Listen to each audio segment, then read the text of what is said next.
जंगल में बहुत तेज बारिश हो रही थी। कालू कौवा और गोरी कौवी अपने घर में बैठे हुए थे। कालू जी, मैं भूख से मर जाऊंगी। मुझे कहीं से दो दाने ही खाने के लिए ला दो। गोरी, भूख तो मुझे भी बहुत लगी हुई है, मगर कमबख्त पक्षी बहुत सियाने हो गए हैं। अब चोरी करना इतना आसान नहीं है। वो दोनों ऐसे बातें कर ही रहे थे कि तभी कालू कौवे की माँ तेज बारिश में उड़ते हुए वहाँ आती है। अरे माँ जी, इतनी तेज बारिश में आप यहाँ कैसे आ गई? कालू बेटा, मेरा मन कर रहा था तुम दोनों से मिलने के लिए, इसलिए मैं चली आई। मुझे बहुत भूख लगी हुई है, कहीं से भी भोजन नहीं मिला। तुम जाओ और मेरे लिए भोजन लेकर आओ। गोरी कौवी मन में सोचती है। इस बुढ़िया को भी घर पर चैन नहीं मिलता। हम तो पहले से ही भूखे हैं, अब ये भी आ गई है। अरे घोड़ी, किन सोचों में पड़ गई हो? मेरे लिए भोजन लाओ। हाँ हाँ माँ जी, अभी लेकर आती हूँ। कालू, जरा मेरे साथ चलो बाहर। फिर गोरी कौवी कालू कौवे को साथ लेकर बाहर आ जाती है। कालू, अब हमें मिलकर किसी पक्षी के घर से भोजन चुराना होगा। हाँ हाँ गोरी, चलो चलते हैं। वो तेज बारिश में उड़ते हैं और मिठू तोते के घर के बाहर जाकर बैठ जाते हैं। गोरी, जाओ तुम देखो मिठू सो रहा है कि नहीं। हाँ हाँ कालू, मैं देखती हूँ। तुम यहीं बैठकर देखते रहो कि कोई आ ना जाए। फिर गोरी कौवी खिड़की से अंदर देखती है, परंतु मिठू तोता तो सोया ही नहीं था। वो गोरी कौवी को देख लेता है। देख लिया, मैंने तुम्हें देख लिया काली कवि। दुष्ट कवि, भाग जाओ यहाँ से, वरना मैं तुम्हें डंडे से मारूंगा। थोड़ी देर बाद वो दोनों पति पत्नी वहाँ से भागते हैं, परंतु बारिश और भी तेज हो जाती है। वो दोनों एक पेड़ के नीचे बैठ जाते हैं। कालू, भूख के कारण मैं उड़ नहीं पा रही। मुझे बहुत भूख लगी हुई है और घर पर बैठी तुम्हारी माँ भी दाने का इंतजार कर रही है। बताओ, ऐसी बारिश में अब हम भोजन कहाँ से ढूंढेंगे? गौरी, एक उपाय है मेरे पास। हाँ हाँ, बताओ, जल्दी से बताओ। चिड़िया के घर में ढेर सारा भोजन है। गौरी, हम दोनों मिलकर चुराते हैं। हाँ कालू जी, ये तुम ठीक कह रहे हो। बस किसी तरह से तुम चिड़िया को घर से बाहर ले जाओ और मैं पीछे से चिड़िया का सारा भोजन चुरा लूंगी। ऐसा सोचते हुए वो दोनों पति पत्नी रानू चिड़िया के घर की तरफ चले जाते हैं। गोरी कौवी पेड़ के पीछे छुप जाती है और कालू कौवा दरवाजे पर दस्तक देता है। कौन है बाहर? चिड़िया, चिड़िया बहन, मैं हूँ कालू कौवा, जल्दी से दरवाजा खोलो। फिर रानू चिड़िया दरवाजा खोल देती है। अरे कालू भैया, आप ऐसे मौसम में यहाँ क्या करने आए हो? चिड़िया चिड़िया, कबूतर का घर टूट गया है और कबूतर अपने घर के नीचे दब गया है। चलो, हमें मिलकर उसकी मदद करनी चाहिए। कबूतर का सुनकर रानू चिड़िया बहुत परेशान हो जाती है। कौवे भैया जल्दी करो, हम मिलकर कबूतर को बचा लेंगे। फिर कालू कौवा रानू चिड़िया को लेकर वहाँ से चला जाता है। जैसे ही वो दोनों जाते हैं तो पीछे से गोरी कौवी चिड़िया के घर में घुस जाती है। गोरी कौवी अंदर जाकर देखती है तो रानू चिड़िया के घोंसले में ढेर सारा दाना और मीठे फल पड़े हुए थे। गोरी कौवी को बहुत भूख लगी हुई थी, वो मजे मजे से फल खाने लगती है। जब रानू चिड़िया कबूतर के घर के पास पहुंचती है तो कबूतर का घर तो बिल्कुल ठीक था। कभी कभी तुम तो कह रहे थे कि कबूतर का घर टूट गया है, मगर ये तो बिल्कुल ठीक है। सॉरी सॉरी चिड़िया, मैं भूल गया था, वो मिठू मिठू तोते का घर टूट गया है। फिर वो दोनों मिठू के घर की ओर जाते हैं, मगर मिठू का घर भी ठीक था। तुम झूठे हो, तुम झूठ बोल रहे हो। अब तक गोरी ने अपना काम कर लिया होगा। हाँ हाँ चिड़िया, याद आया, घर तो किसी का नहीं टूटा था, वो पेड़ की डाल टूट गई थी। कौवे, झूठे कौवे, अब मैं तुम्हारा कभी विश्वास नहीं करूंगी। तुम हमेशा झूठ बोलते हो। रानू चिड़िया तेजी से उड़ती है और वापस अपने घर जाती है। गोरी कौवी तो अभी तक मजे मजे से मीठे फल खा रही थी। उसे पता ही नहीं चलता कि कब चिड़िया घर के अंदर आ जाती है। रानू चिड़िया डंडा उठाकर गोरी कौवी की खूब पिटाई करती है। चिड़िया, चिड़िया मेरी बहन, छोड़ दो मुझे। निकल जाओ मेरे घर से, वरना मैं तुम्हारी टांग तोड़ दूंगी। फिर मार मार कर रानू चिड़िया गोरी कौवी को अपने घर से भगा देती है। मार खा के गौरी कौवी बैठी हुई थी कि कालू कौवा भी वहाँ आ जाता है। गौरी, कहाँ है वो भोजन जो तुम चिड़िया के घर से चुरा कर लाई हो? अगर मार मैंने खाई है तो इसे भी उसका हिस्सा मिलना चाहिए। गौरी कालू से कहती है। पति जी, चिड़िया के घर में तो खाने की कोई चीज भी नहीं थी। मैं तो वो सामने वाले घर में गई थी, वहाँ तो मिठाई पड़ी हुई है। मैंने तो खूब जी भर कर मिठाई खाई है। जाओ तुम भी जाकर खा लो। कालू कौवा खुश हो जाता है और जल्दी से वो उस घर की ओर जाता है। वो घर तो चील का था। कालू कौवा जोर से दरवाजे को धक्का देता है और अंदर जाकर गिर जाता है। अरे काले कौवे, ये कौन सा तरीका है किसी के घर में घुसने का? मैं अभी तुझे बताती हूँ कि किसी के घर में कैसे जाते हैं। चच्चा चील दी, मुझे माफ कर दो। मुझे तो गौरी ने यहाँ मिठाई खाने के लिए भेजा था। फिर चील कौवे को पकड़कर उसकी खूब धुलाई करती है। कालू कौवा काई काई करता हुआ वहाँ से भाग जाता है। पति जी, कैसी लगी मिठाई? गौरी, मैं तुम्हें नहीं छोड़ूंगा। फिर गौरी कौवी आगे आगे और कालू कौवा पीछे पीछे उड़ रहा था। कहाँ हो तुम, कहाँ हो मेरे सपनों की शहजादी, तुम कहाँ हो? कालू कौवा ऐसे गुनगुनाता हुआ जा रहा था कि उसे एक कौवी बैठी दिखाई देती है। कालू कौवा वहाँ जाता है। मेरा पक्का लकड़ियों का बना हुआ घर है और मेरे पास 1 साल का भोजन भी जमा है। मुझे तेज हवा में उड़ना भी आता है और मैं जंगल में सबसे शक्तिशाली कौवा हूँ। कौवे, तुम मुझे ये सब क्यों बता रहे हो? अभी तक कमा रहा हूँ, क्या तुम मुझसे शादी करोगी? ये सुनकर वो कौवी हंसने लगती है। चाचा जी, मेरे तो 3 बच्चे हैं और मेरा पति तुमसे भी ज्यादा शक्तिशाली है और अमीर भी। जाओ कोई दूसरी कौवी ढूंढो। निराश होकर कालू कौवा वहाँ से चला जाता है और फिर सारा दिन थक हार कर घर वापिस आ जाता है। तुम बहुत हैंडसम हो। तुम्हारे जैसे कौवे की खोज में तो मैं कब से फिर रही हूँ, मगर तुम्हारी चोंच थोड़ी बड़ी है। मुझे तो छोटी चोंच वाले ही कौवे पसंद हैं। मैं कटवा दूंगा, मैं अपनी आधी चोंच लोहार से कटवा दूंगा, मैं कटवा दूंगा। ऐसे शोर करता हुआ कालू कौवा नींद से जाग जाता है। फिर वही सपना, न जाने ये सपने पूरे क्यों नहीं होते। मेरा तो इन सपनों से विश्वास ही उठ गया है। जो भी सपना आता है सब झूठ होता है। आखिरकार कालू कौवे की किस्मत जाग जाती है। एक कौवी उसे पसंद कर लेती है। मेरा नाम गौरी है और मैं हर रोज इसी झरने पर आती हूँ। मैं कालू हूँ, मेरी उम्र थोड़ी ज्यादा है। वो ऐसा है ना कि तुम मुझे बहुत देर से मिली हो। मैं कब से तुम्हारी जैसी सुंदर कौवी की खोज में उड़ रहा था। क्या तुम मुझसे शादी करोगी? उम्र से क्या लेना देना? अगर तुम मुझे सोने का हार ला कर दोगे तो मैं तुमसे शादी कर लूंगी। पक्का? सच बताओ, अगर मैं तुम्हें सोने का हार ला दूं तो क्या तुम मुझसे शादी करोगी? हाँ, क्यों नहीं। मुझे बचपन से ही सोने का हार लेने का बहुत शौक है। तो फिर गौरी, तुम शादी की तैयारी करो। मैं 1-2 दिन में सोने का हार लाकर तुम्हें दे दूंगा। कालू कौवा आज बहुत खुश था। वो खुशी खुशी घर वापस जा रहा था और सोच रहा था कि वो अब उस कौवी के लिए सोने का हार कहाँ से लाए। कालू कौवा चिड़िया के पास जाता है। चिड़िया, चिड़िया बधाई हो, मुझे कौवी मिल गई है। मुझे शादी करने के लिए एक बहुत सुंदर कौवी मिली है। कौवे भैया, ये तो बहुत अच्छी बात है। वो कौवी कहाँ रहती है? वो झरने के पास रहती है। चिड़िया, मैंने उस कौवी के लिए सोने का हार बनवाना है। क्या तुम्हारे पास कोई अच्छा सा डिजाइन है? मैं सोच रहा हूँ कोई ऐसा हार बनवाऊं जो मेरी होने वाली पत्नी देखकर बहुत खुश हो जाए।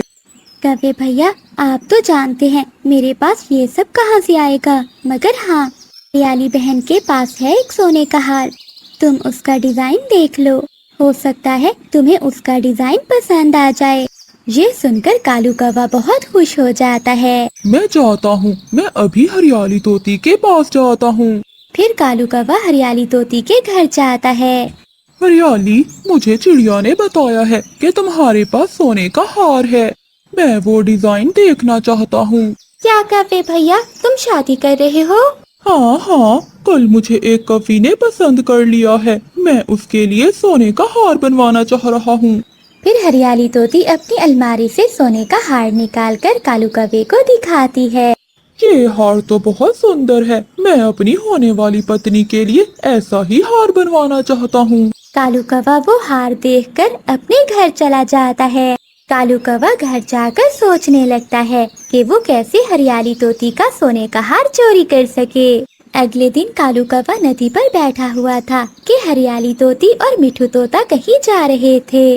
कालू कौवा उन्हें बुलाता है और पूछता है, अरे मिठू यार, तुम कहाँ जा रहे हो? कव्वे, मेरी बहन बहुत बीमार है, हम दोनों उसे देखने जा रहे हैं। अच्छा, शाम तक आ जाओगे क्या? नहीं कालू भैया, अगर शाम हो गई तो हम कल ही आएंगे। सफर बहुत दूर का है ना, हम तो थक जाएंगे ऐसे। हाँ, वैसे आजकल के हालात भी ठीक नहीं है। शाम होते ही डाकू पक्षी लूटने लगते हैं। फिर तोता और तोती वहाँ से चले जाते हैं।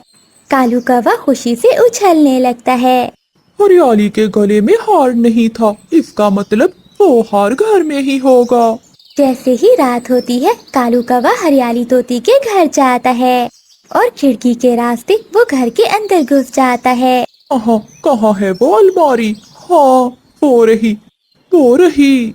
कालू कौवा हरियाली तोती की अलमारी खोलता है और वो सोने का हार चुराकर वहाँ से भाग जाता है।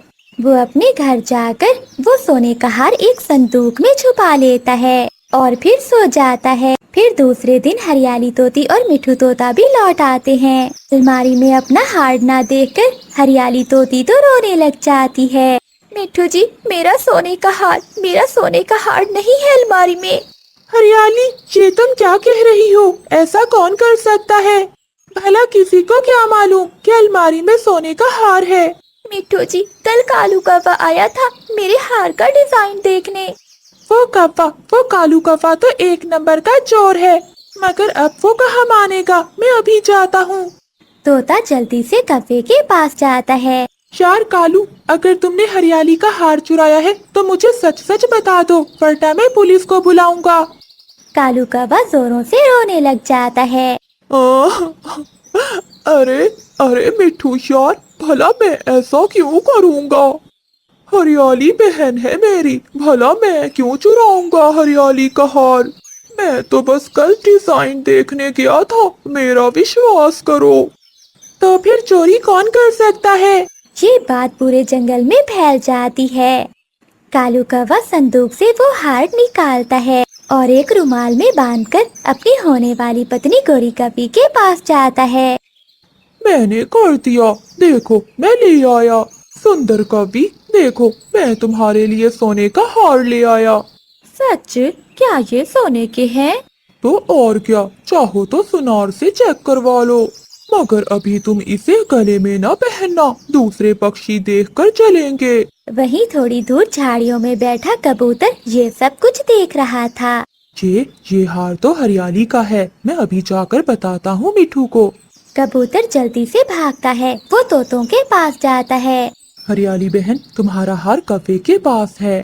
मैंने अभी अभी देखा है, झरने पर कालू कौवे ने गोरी कवि को वो हार दिया है।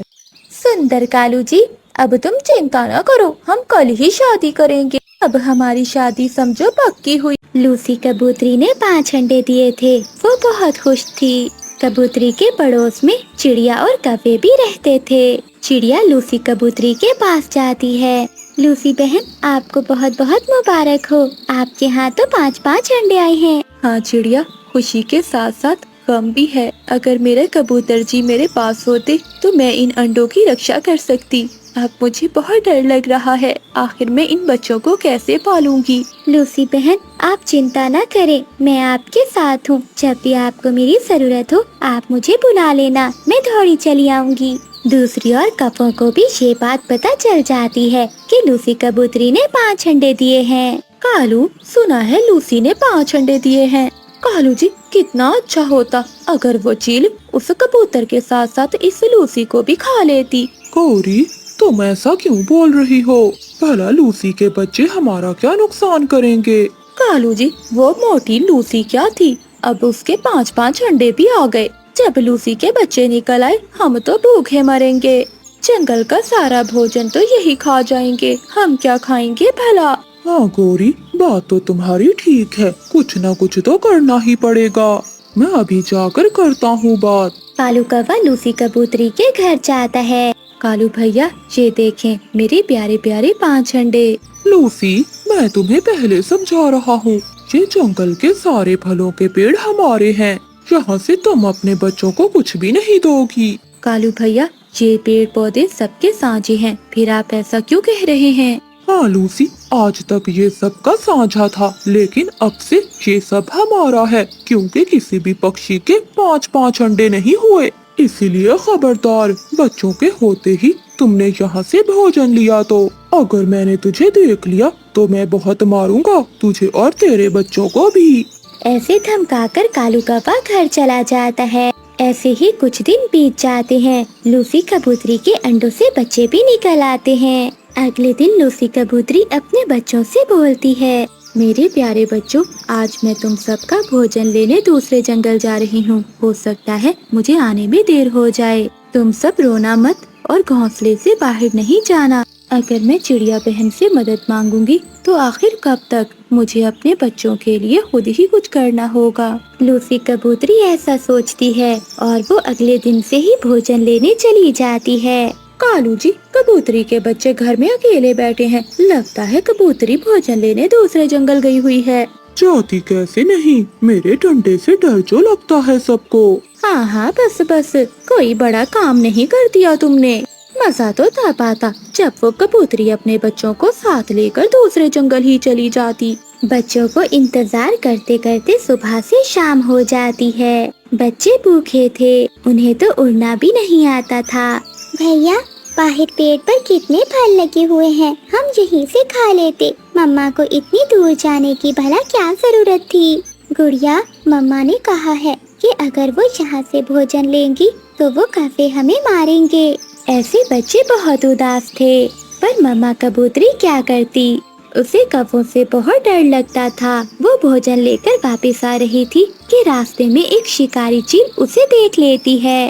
अरे वाह वाह, कबूतरी, आज तो मुझे कबूतरी का मांस खाने को मिलेगा। ऐसा कहते हुए वो जालिम चील कबूतरी पर हमला करती है और उसे मारकर खा जाती है। बच्चे घर पर अकेले थे और रो रहे थे। रानो चिड़िया बच्चों की आवाज सुनकर वहाँ आती है। अरे बच्चों, क्या हुआ? आप इतना शोर क्यों मचा रहे हो और आपकी मम्मा कहाँ हैं? आंटी, हमारी मम्मा हमारे लिए सुबह से भोजन लेने गई हुई है, मगर अभी तक लौट कर नहीं आई। अरे बच्चों, ऐसा कैसे हो सकता है? मुझे तो लूसी ने कुछ नहीं बताया। वो अकेले भोजन क्यों लेने चली गई? अब तो रात हो गई है, जरूर वो किसी मुसीबत में होगी। थोड़ी देर बाद मिठू तोता भी वहाँ आ जाता है। चिड़िया बहन, मैं दूसरे जंगल से लौट रहा था, तभी मैंने देखा कि जालिम चील ने लूसी कबूतरी को मारकर खा लिया है। मिठू भैया, ये आप क्या कह रहे हो? इन छोटे छोटे बच्चों का क्या होगा? ये कैसे अपनी माँ के बिना रहेंगे? फिर रानो चिड़िया कबूतरी के बच्चों को लेकर अपने घर में चली जाती है। कालू जी, जरा उठो और जाकर देखो, चिड़िया के घर से बच्चों की आवाजें आ रही हैं। कहीं चिड़िया ने भी तो बच्चे नहीं दे दिए। हाँ गौरी, आवाज तो चिड़िया के घर से ही आ रही है, मैं जाकर देखता हूँ। फिर कालू कौवा चिड़िया के घर जाता है। अरे ये क्या चिड़िया, ये कबूतरी के बच्चे तुम्हारे घर में क्या कर रहे हैं? कालू भैया, लूसी को चील ने खा लिया है। ये बच्चे बेचारे अनाथ हो गए हैं, इसलिए आज से मैं ही इनकी माँ बनकर इन्हें पालूंगी। क्या चिड़िया, ये तुम क्या कह रही हो? अगर तुम्हें इन बच्चों को पालना है तो यहाँ से जाना होगा। क्यों कालू? ये पेड़ मेरा है और ये घर भी मेरा है, मैं नहीं जाऊंगी कहीं। चिड़िया, तुमने एक बार सुना नहीं, मेरे मामा जी आ रहे हैं और वो इसी पेड़ पर अपना घर बनाना चाहते हैं। वो सुबह ही आने वाले हैं, तुम जल्दी से इन बच्चों को लेकर यहाँ से चली जाओ, वरना मुझे निकालना अच्छी तरह से आता है। कौवे, मैं तुमसे नहीं डरती, मैं नहीं जाऊंगी। मैं भला इतनी जल्दी इन छोटे बच्चों के लिए घर नहीं बना सकती। क्या कहा? मेरी बात नहीं मानेगी? लगता है तो जानती नहीं मुझे। ये कहते हुए कालू कौवा डंडा उठाता है और कबूतरी के बच्चों को मारने लगता है। कालू बस करो, मेरे बच्चों को और ना मारो। मैं चली जाऊंगी यहाँ से। हो, अब आई अकल ठिकाने या और लगाऊं डंडे की मार। चल भाग यहाँ से। फिर रानू चिड़िया कबूतरी के बच्चों को साथ लेकर दुखी मन से वहाँ से चली जाती है। कालू कौवा हंसता हुआ अपनी पत्नी से बोलता है, गोरी भगा दिया, मैंने चिड़िया और कबूतरी के बच्चों को भगा दिया और लूसी को भी एक चील ने खा लिया। अब कोई भी नहीं रहेगा हमारे पड़ोस में। अरे वाह वाह मेरे सुंदर पति जी, ये तो तुमने बहुत अच्छा किया। अब हम पास वाले घरों में किराएदार रखेंगे और वो हमें दाना देंगे। रात अंधेरी थी। चिड़िया खुले आसमान में अपने छोटे छोटे बच्चों को साथ लेकर खड़ी हुई थी। ऐ ऊपर वाले, मैं इन छोटे छोटे बच्चों को लेकर कहाँ जाऊंगी? अब आप ही मेरी कोई मदद करें, कोई रास्ता दिखाएं मुझे। रानू चिड़िया ऐसे रो रही थी। तभी वहाँ पर एक जादुई परी आती है। वो चिड़िया के लिए सबसे पहले एक सुंदर सा घर बनाती है। छोटी चिड़िया, ये जादुई घर है जहाँ पर तुम्हें भोजन की भी कोई कमी नहीं होगी। मैं इन छोटे बच्चों के लिए आई हूँ। आज से तुम इन छोटे बच्चों को साथ लेकर इसी घर में रहना।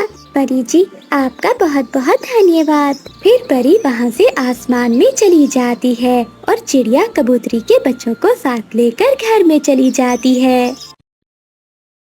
मिठू भाई, आपकी जान को खतरा है। खतरा? मुझे किससे खतरा है? मिठू भैया, वो सामने बड़े पेड़ के पीछे दो उल्लू बैठे तुम्हारा इंतजार कर रहे हैं। जैसे ही आप वहाँ से गुजरोगे तो वो तुम्हें मारकर अमरूद छीन लेंगे। ऐसे कैसे हो सकता है? वो उल्लू तो मेरे दोस्त है। अरे मिठू, वो उल्लू बहुत मक्कार हैं, कभी भी धोखा दे सकते हैं। अगर तुम्हें मुझ पर विश्वास नहीं तो खुद जाकर देख लो। मैं अभी जाकर देखता हूँ। मिठू, तुम बहुत भोले हो। वो उल्लू अमरूद छीनने के लिए खड़े हैं, इसलिए अमरूद यहीं रख कर जाओ। अरे हाँ गोरी, ये तो मैं भूल ही गया था। फिर मिठू तोता वो अमरूद वहीं रखकर पेड़ की ओर जाता है।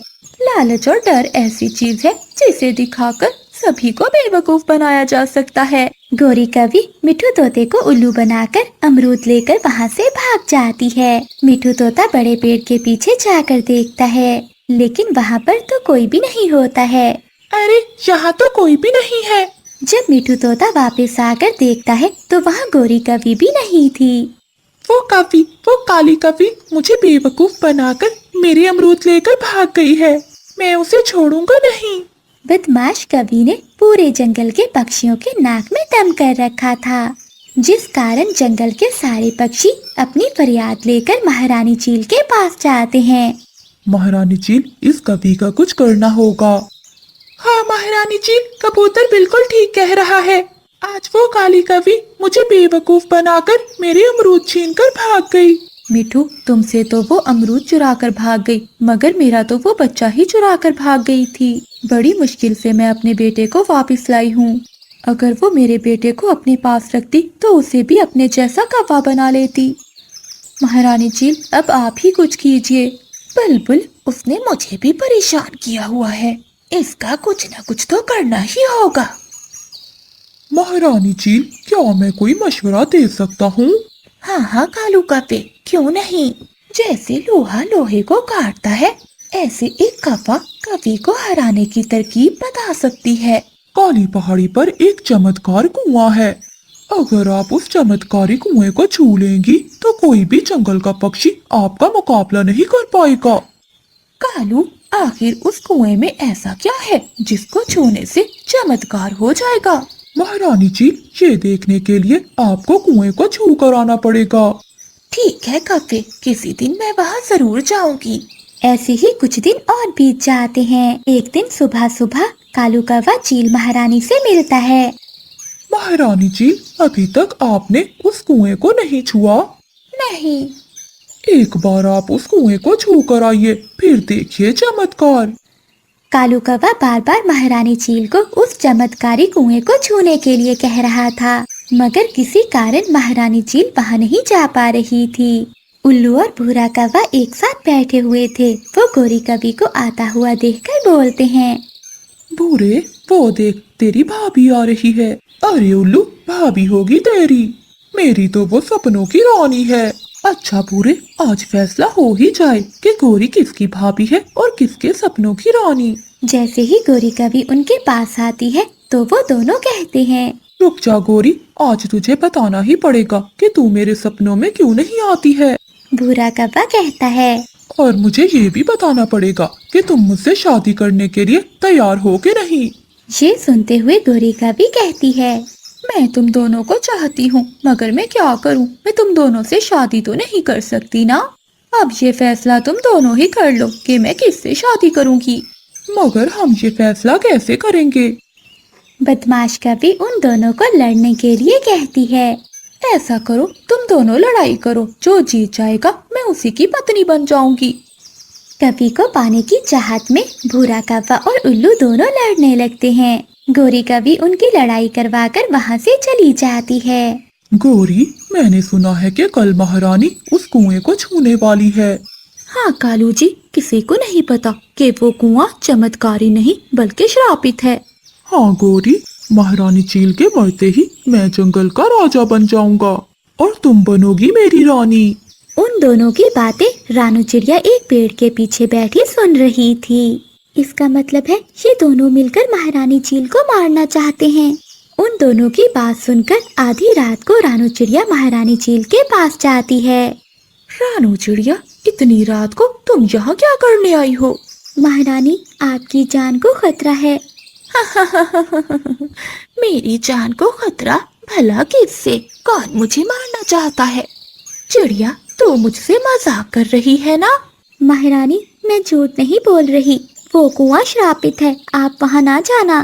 अच्छा, तो ये बात है, तुम मुझे वहाँ जाने से रोकने आई हो ताकि मैं जंगल की सबसे शक्तिशाली चील ना बन जाऊं।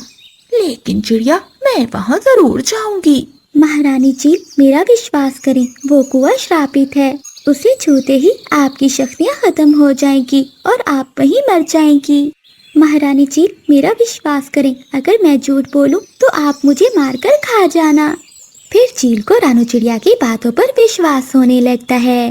ठीक है चिड़िया, अगर तेरी बात सच है तो कल मैं जो कहूँ वही करती जा। अगली सुबह सभी पक्षी महारानी चील की गुफा के बाहर खड़े होते हैं। पक्षियों, मैं उस कुएं को छूने जा रही हूँ। ठीक उसी वक्त रानू चिड़िया वहाँ आती है। सावधान हो जाओ चील, मैं तुम्हें चैलेंज देने आई हूँ। रानू चिड़िया का ये रूप देखकर सभी बहुत परेशान हो जाते हैं। लगता है चिड़िया आज मरने वाली है। महारानी चील तो उसे कच्चा ही खा जाएगी। चिड़िया, तुम्हें पता है ना कि तुम किससे बात कर रही हो। मिठू, मुझे पता है कि मैं किससे बात कर रही हूँ, मगर तुम्हें शायद नहीं पता कि तुम जंगल की होने वाली रानी से बात कर रहे हो। क्या, जंगल की होने वाली रानी? हाँ, महारानी चील के उस कुएं को छूने से पहले मैं उस कुएं को छू कर आई हूँ। अब उस चमत्कारी कुएं की शक्ति मुझ में आ गई है। अब मैं महारानी चील को आसानी से हरा सकती हूँ। ठीक है चिड़िया, अगर तू मुझे हरा ना पाई तो चील, तुम मुझे मारकर खा जाना, और अगर तुम हार गई तो कल ही ये जंगल छोड़कर चली जाओगी। मुझे ये बात मंजूर है। प्लान के मुताबिक महारानी चील चिड़िया से हार जाती है। मैं अपनी हार को मानती हूँ और कल ही जंगल छोड़कर चली जाऊंगी। रात हो जाती है। गोरी, सभा में आज चिड़िया ने सबके सामने महारानी चील को हरा दिया। परंतु कालू जी, एक चिड़िया महारानी चील को कैसे हरा सकती है? मैंने सुना था कि वो कुआं श्रापित है, उसको छूने वाले की मौत हो जाती है। मगर वो कुआं तो चमत्कारी निकला। चमत्कारी निकला? क्या मतलब कालू जी? महारानी चील के छूने से पहले ही चिड़िया ने उस कुएं को छू लिया। उसने महारानी चील को युद्ध में हरा दिया और कल वो रानी बन जाएगी। कालू जी, उसे रानी बनने से रोकना होगा। उसको रानी बनने से रोकने के लिए मुझे ही उस कुएं को छूना होगा ताकि वो चमत्कारी शक्ति मुझ में आ जाए और मैं जंगल की रानी बन जाऊं। ठीक कहा गौरी, चलो इसी समय कुएं के पास चलते हैं। फिर वो दोनों चमत्कारी शक्ति हासिल करने के लिए कुएं के पास जाते हैं। रानू चिड़िया और महारानी चील उनका पीछा करती हैं। कालू जी, इस चमत्कारी कुएं को छूते ही मैं शक्तिशाली बन जाऊंगी और फिर आज रात ही चिड़िया को मारकर सुबह रानी बन जाऊंगी। हाँ गौरी, चिड़िया के मरते ही मैं राजा और तुम रानी बन जाओगी। फिर गौरी कवि कुएं को छूती है। कालू, कालू, बचाओ, बचाओ मुझे, कालू, कालू। श्रापित कुएं की शक्ति से गौरी कवि वहीं नीचे गिर जाती है और मर जाती है। तभी रानू चिड़िया और महारानी चील भी वहां आ जाती हैं। देखा महारानी चील, मैंने कहा था ना कि ये आपको मारने की साजिश है। सासू माँ जी, अब हम चलते हैं, गौरी को विदा करें। कालू दामाद जी, थोड़ा दिन और रुक जाते। नहीं सासू माँ जी, मेरे बगैर काम कौन करेगा? क्या आपको गौरी ने नहीं बताया कि मेरा एक आमों का बाग है और एक चावल का खेत है? मैं यहाँ 2 दिन रुक गया, यही बहुत है। मेरी गोरी के तो भाग जाग गए, जो इतने अमीर कफे से शादी हुई है। मैं बहुत खुश हूँ। गौरी बेटी, कालू दामाद का अच्छे से ध्यान रखना। फिर गौरी की माँ गौरी कवि और कालू कवि को खुशी खुशी विदा करती है। गौरी कवि कालू के घर ऐश की जिंदगी गुजार रही थी। कालू कवि ने घर के कामों के लिए चिड़िया को काम पर रखा हुआ था।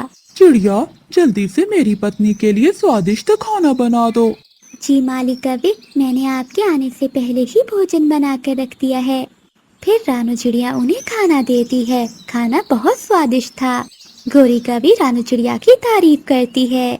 सच में चिड़िया, तू बहुत अच्छा खाना बनाती है। तेरे पंखों में जादू है, जादू। आपका बहुत बहुत धन्यवाद गौरी मालकिन जी। ऐसे ही दिन अच्छे से गुजर रहे थे। एक दिन गौरी कवि की बहन उसके घर आती है, जो देखने में बहुत सुंदर थी। अरे स्वीटी, तुम यहाँ कैसे आई और आने से पहले मुझे खबर भी नहीं दी? अरे गौरी बहन, मैं तुम्हें सरप्राइज देना चाहती थी, इसलिए माँ को भी बताने से मना कर दिया। मुझे आपका घर ढूंढने में बहुत मुश्किल हुई। दीदी, आपको मेरा यहाँ आना अच्छा तो लगा ना? हाँ स्वीटी, मुझे बहुत अच्छा लगा। ये तुम्हारे कालू जीजा जी हैं और ये है मेरी नौकरानी चिड़िया। अरे वाह वाह दीदी, आपका घर तो बहुत बड़ा है और नौकर भी है। मेरी दीदी के तो भाग जाग गए। स्वीटी, तू चिंता ना कर, तेरे लिए भी ऐसा बड़ा घर ढूंढेंगे तेरे जीजा जी। मैं माँ से बोलूँगी कि तेरा रिश्ता हम दोनों देखेंगे। क्यों कालू जी? हाँ हाँ हाँ, क्यों नहीं, मैं साली जी के लिए बहुत बड़ा घर देखूंगा, तुम चिंता नहीं करो। ऐसे वो तीनों बातें कर रहे थे। अब तो स्वीटी कवि भी उनके साथ ही रहती थी। एक दिन गौरी और कालू स्वीटी को अपने बाग में घुमाने ले जाते हैं। दीदी और जीजा जी, आपका बाग तो बहुत बड़ा है। अब मैं कहीं नहीं जाऊंगी, मैं तो यही मीठे मीठे फल खाऊंगी। ऐसा कहते हुए स्वीटी आम के पेड़ पर बैठ जाती है और मजे मजे से आम खाने लगती है। कालू जी, आपसे स्वीटी के बारे में एक बात करनी थी। क्या क्या बात है गौरी, जल्दी बताओ। कालू, ये स्वीटी मेरी सगी बहन नहीं है, मगर मेरी माँ ने कभी हम दोनों में भेदभाव नहीं किया। मुझसे भी ज्यादा ख्याल स्वीटी का रखा है। मेरे बिना इसका कहीं भी मन नहीं लगता, इसलिए ये यहाँ रुकना चाहती होगी। आपको कोई एतराज तो नहीं है ना? नहीं नहीं गौरी, मुझे इस बात से कोई भी परेशानी नहीं है। तुम्हारी बहन जब तक चाहे यहाँ रह सकती है। कालू जी, तुम सच में बहुत अच्छे हो। मैं कितनी नसीब वाली हूँ जो मेरी शादी तुमसे हुई। अब ऐसे ही दिन गुजरते गए। गौरी को तो कुछ भी पता नहीं था कि उसका पति कालू अब स्वीटी को पसंद करने लगा था। अब से वो कोई भी चीज लाता तो पहले स्वीटी को देता। गौरी, ये लो, मैं तुम्हारे लिए सोने का हार लाया हूँ। कालू जी, ये तो बहुत सुंदर है। जीजा जी, क्या आप अपनी पत्नी के लिए हार लाए हो? मेरे लिए कुछ नहीं लाए? अरे स्वीटी, मैं तुम्हें कैसे भूल जाता, मैं तुम्हारे लिए भी सोने का हार लाया हूँ।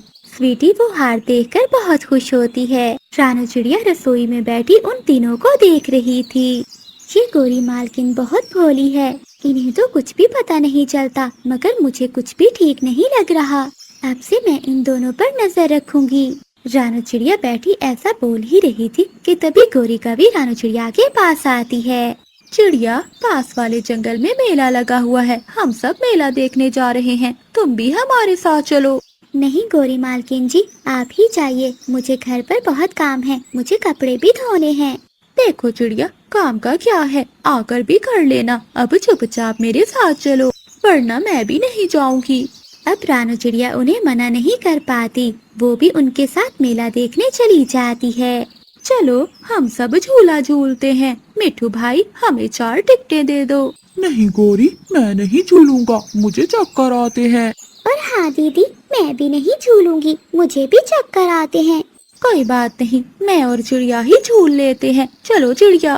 फिर गौरी कवि और रानू चिड़िया झूले झूलने चली जाती हैं। स्वीटी जी चलो, जब तक ये झूला झूलती हैं हम कुछ खा लेते हैं। तुम्हें भूख लगी होगी। हाँ जीजा जी, भूख तो बहुत जोरों की लगी हुई है। फिर वो दोनों वहाँ से जाने लगते हैं। चिड़िया की नजर उन दोनों पर पड़ जाती है, वो भी उन दोनों का पीछा करने लगती है। कालू कौवा तो अपने पंखों से स्वीटी को मिठाई खिला रहा था। कालू जीजा जी, कब तक मैं ऐसे आपके घर में रहूंगी? एक ना एक दिन तो मुझे जाना ही होगा। नहीं नहीं, मैं तुम्हें कहीं नहीं जाने दूंगा, बहुत प्यार करता हूँ मैं तुमसे। तो फिर आप मुझसे शादी कर लो और गौरी दीदी को छोड़ दो। छोड़ दूंगा?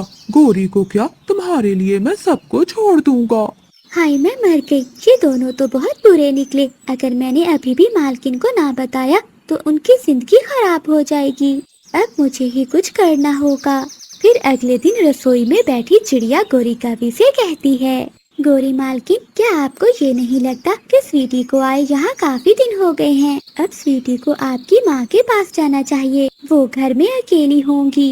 हाँ चिड़िया, मेरी माँ तो घर में अकेली होगी, मगर तुम आज ये सब क्यों बोल रही हो? नहीं मालकिन जी, बस ऐसे ही आपकी माँ का ख्याल आ गया था तो आपसे कह दिया। स्वीटी, अब तुम्हें घर जाना चाहिए, माँ घर पर अकेली होगी। गौरी की बात सुनकर स्वीटी और कालू एक दूसरे की ओर देखते हैं। कालू कौवा झट से गौरी कवि से बोलता है, गौरी, तुम्हें भी तो कई दिन हो गए हैं अपनी माँ से मिले हुए, तुम जाकर अपनी माँ के पास कुछ दिन रह आओ। हाँ कालू जी, ये आपने ठीक कहा, हम सुबह होते ही दोनों यहाँ से चली जाएंगे। ऐसे गौरी कवि रात को अपना और स्वीटी का सामान इकट्ठा करती है। अगली सुबह हो जाती है। स्वीटी, अभी तक तू तैयार नहीं हुई, तुझे पता नहीं है कि आज हमें जाना है। दीदी, मेरे पेट में बहुत दर्द है, मैं उड़ नहीं पाऊंगी। ऐसा करो दीदी, तुम खुद ही चली जाओ, जैसे ही मेरे पेट को आराम आएगा तो मैं आपके पास चली आऊंगी। स्वीटी ऐसे झूठ बोलती है। फिर गौरी कवि सामान उठाकर वहाँ से चली जाती है। कालू जी, अगर जल्दी कुछ ना किया तो मैं अपनी माँ के घर चली जाऊंगी। अरे स्वीटी, तुम चिंता क्यों करती हो? गौरी के आने से पहले हम शादी कर लेंगे। अरे बाप रे, मुझे गौरी मालकिन को जाने से रोकना होगा। फिर रानू चिड़िया तेज उड़ती है, वो रास्ते में ही गौरी कवि को रोक लेती है और वो गौरी कवि को सब बता देती है। गौरी मालकिन जी, आप घर न जाइए, अगर आप घर चली गई तो स्वीटी और कालू शादी कर लेंगे। मैंने ये सब अपने कानों से सुना है। फिर गौरी कवि चिड़िया के साथ रोते रोते घर जाती है। कालू कवि ने तो स्वीटी का पंख अपने पंखों में पकड़ा हुआ था। कालू स्वीटी, मुझे पता चल गया, तुम दोनों मुझे धोखा दे रहे हो। गौरी दीदी, ये धोखा नहीं, प्यार है। हम दोनों एक दूसरे के बिना नहीं रह सकते। मालिक कवे जी, जो बहन पैसों की खातिर अपनी बहन का घर उजाड़ सकती है, वो कभी किसी से सच्चा प्यार नहीं कर सकती।